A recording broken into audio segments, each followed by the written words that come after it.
मैं अमीर नहीं हूँ, बहुत कुछ समझदार भी नहीं हूँ, पर मैं पहले दर्जे का मांसाहारी हूँ। मैं रोज जंगल को जाता हूँ और एक आध हिरन को मार लाता हूँ। यही मेरा रोजमर्रा का काम है। मेरे घर में रुपये पैसे की कमी नहीं, मुझे कोई फिक्र भी नहीं। इसी सबब से हर रोज मैं शिकार के पीछे पड़ा रहता हूँ। मुझे शिकार का बड़ा भारी शौक है, यहाँ तक कि मैं उसके सामने अपने माँ, बाप, पुत्र, कलत्र और प्यारे प्राणों को भी कोई चीज नहीं समझता हूँ। आप लोग मेरे कहने को अगर झूठ समझते हो तो आप एक दिन के शिकार का मेरा वृतांत सुन लीजिए। उस वृतांत को सुनकर मुझे भरोसा है कि आप यह अनुमान कर सकेंगे कि मुझे शिकार ज्यादा प्यारा है कि अपना प्राण। अच्छा, अब उस वृतांत को सुनिए। मेरे यहाँ आदमियों की कमी नहीं है। अगर मैं चाहूँ तो शिकार को जाते वक्त एक की जगह कई आदमी ले जा सकता हूँ। लेकिन मेरी आदत कुछ ऐसी पड़ गई है कि चोर की तरह अकेले जाना ही मुझे अच्छा लगता है। शिकार के हाथ लग जाने पर मुझे उतनी ही खुशी होती है जितनी कि चोर को मनमाना माल मिल जाने से होती है। एक दिन की बात सुनिए। गर्मी का मौसम था, पल पल पर गर्मी बढ़ती जाती थी और आदमी पानी पानी चिल्लाकर अपने गले को और भी ज्यादा सुखाते जाते थे। ऐसे वक्त में मेरे गांव के कुछ आदमी मेरे पास आए। उन्होंने कहा कि गांव के पास का तालाब करीब करीब बिल्कुल सूख गया है, बीच में थोड़ा सा पानी रह गया है। वही पानी पीकर हम लोग किसी तरह से अपने प्राण बचाते हैं। पर कई दिनों से रात के वक्त एक बहुत बड़ा जंगली सुअर वहां पर आता है। वह उस कुंड से पानी भी पीता है और उसमें लौटकर बचे हुए पानी को कीचड़ कर देता है। इस वजह से वह पानी हम लोगों के पीने के लायक नहीं रह जाता। आप इसका कुछ बंदोबस्त कीजिए। ये सुनकर मुझे बड़ी खुशी हुई, क्योंकि मैं एक शौकीन शिकारी हूँ और निशाना भी बहुत अच्छा लगाता हूँ। मैंने उन लोगों से कहा कि आज चांदनी रात है, इसलिए आज ही मैं इस सुअर का शिकार खेलना चाहता हूँ। तुम अभी जाकर तालाब के पास के पेड़ पर एक मचान बना दो। वे तो ये चाहते ही थे। उन्होंने फौरन ही एक मचान मेरे लिए तैयार कर दिया। रात हुई, 8 बज गए। मैंने खाने को खाया, अपनी मामूली शिकारी पोशाक पहनी, बंदूक हाथ में उठाए और एक भाला और एक पेशकश भी हाथ में लिया। इस तरह साज सामान से दुरुस्त होकर मैं उस तालाब की तरफ रवाना हुआ।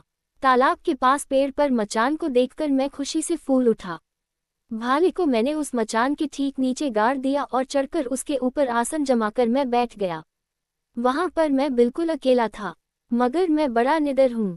मुझे जरा भी डर न लगा। वायु मंद मंद चल रही थी। उसने नींद को झटपट मेरी आंखों के सामने लाकर खड़ा कर दिया।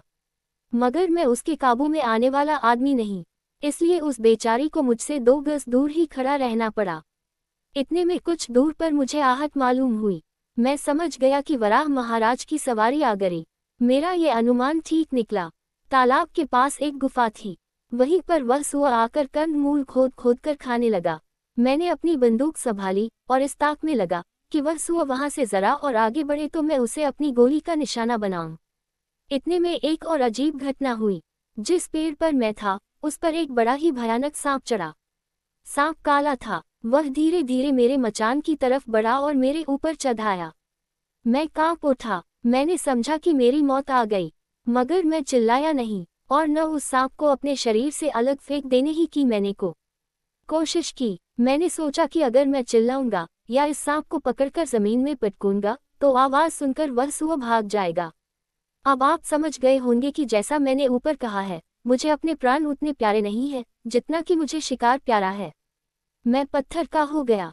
जरा भी अपने आसन को मैंने नहीं हिलाया। वह सांप पीठ से मेरे कंधे पर आया और कंधे से पेट की तरफ नीचे उतरकर उसने अपना फन मेरे पैर के अंगूठे और उसके पास की उंगली के बीच में डाला। अब मुझसे न रहा गया। वहां पर मैंने उसके सिर को इस मजबूती के साथ दबाया कि वह सांप एक ही मिनट में फटक फटक कर वहीं मर गया। मेरे शिकार का पहला कांड यहाँ पर खत्म हो गया।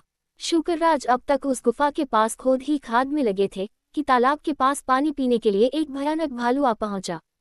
अगर मैं चाहता तो उसे वहीं पर मार गिराता, मगर सुअर के भाग जाने के डर से मैंने ऐसा करना मुनासिब नहीं समझा। जाम्बुवानंदन पानी पीकर तालाब के पास खड़े खड़े दम लेने लगे। इतने में एक बहुत बड़ा शेर आता हुआ दिखाई दिया। शेर बहुत प्यासा था, इसलिए जल्दी जल्दी कदम बढ़ाता हुआ वह आ रहा था। रीछराज की नज़र ज्यों ही शेर पर पड़ी त्यों ही आग पर क्वार के महीने की सी जुड़ी चढ़ाई। आपको उस वक्त और कुछ न सूझा। आप कांपते हुए उसी पेड़ पर चढ़े जिस पर कि मैं बैठा हुआ था। मेरे मचान के नीचे ही एक डाल थी, उसी पर वह आकर खड़ा हो गया और एक दूसरी डाल को अपने अगले पैरों से उसने खूब मजबूती से पकड़ लिया।